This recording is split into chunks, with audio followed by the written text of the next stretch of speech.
ఎప్పుడెప్పుడా అని ఎదురు చూస్తున్న సన్నబియ్యం వచ్చేశాయి. వచ్చే నెల నుంచి రేషన్ షాపుల్లో పంపిణీకి ఏర్పాట్లు చేస్తోంది ప్రభుత్వం. ఇప్పటికే స్టాక్ పాయింట్లకు సన్నబియ్యం చేరుతోంది. ఏడాదికి 22 లక్షల టన్నుల బియ్యం అవసరమని అంచనా వేస్తోంది ప్రభుత్వం.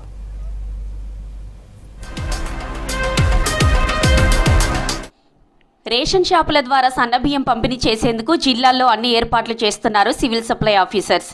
ఏప్రిల్ నుంచి సన్నబియ్యం అందించేందుకు వీలుగా స్టాక్ పాయింట్లకు సన్నబియ్యం నిల్వలు చేరుతున్నాయి. ప్రభుత్వం ఆదేశాలతో సివిల్ సప్లై ఆఫీసర్స్ సన్నబియ్యం మరాడించి తెప్పించి రెడీగా ఉంచుతున్నట్లు తెలుస్తోంది. రాష్ట్రంలో ప్రస్తుతం 89.96 లక్షల రేషన్ కార్డులున్నాయి. 2,81,71,000 మంది లబ్ధిదారులున్నారు. కొత్తగా మరో 10 లక్షల రేషన్ కార్డులు మంజూరయ్యే అవకాశం ఉందని ఆఫీసర్స్ చెబుతున్నారు. ఈ లెక్కన అదనంగా 30 లక్షల మంది లబ్ధిదారులు పెరుగుతారు. వీరికి ఏడాదికి 22 నుంచి 24 లక్షల టన్నుల బియ్యం అవసరమవుతాయని సమాచారం. వానాకాలం సీజన్లో ప్రభుత్వం 24 లక్షల టన్నుల సన్నవడ్లని సేకరించింది.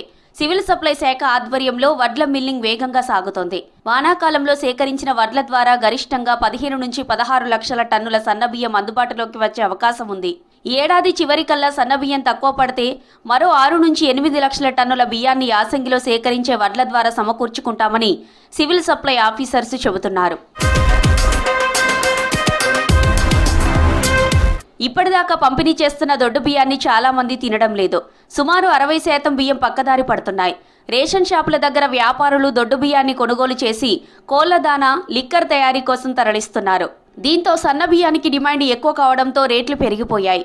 రేషన్ బియ్యం పక్కదారి పట్టడంతో పాటు లబ్ధిదారులు కూడా తినడం లేదన్న విషయాన్ని గుర్తించిన ప్రభుత్వం రేషన్ కార్డులున్న వారికి సన్నబియ్యం ఇస్తామని ప్రకటించింది. ఇందులో భాగంగా 2024 వానాకాలం సీజన్లో సన్నవడ్ల పంటను పెంచేందుకు క్వింటాలకు 500 బోనస్ ప్రకటించింది.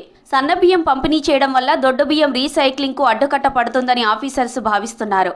దొడ్డు బియ్యాన్ని తక్కువ రేటుకు కొని కొందరు మిల్లర్లు రీసైక్లింగ్ చేసి కస్టమ్ బిల్లింగ్ కింద ప్రభుత్వానికి అప్పగిస్తున్నారన్న ఆరోపణలు ఉన్నాయి. స్టాక్ పాయింట్లకు సన్నబియ్యం వానాకాలం సీజన్లో జిల్లాలో సేకరించిన సన్నవడ్లను నూక కాకుండా 3 నెలల తర్వాత మరాడించడం ప్రారంభించిన అధికారులు వాటిని స్టాక్ పాయింట్లకు చేరుస్తున్నారు.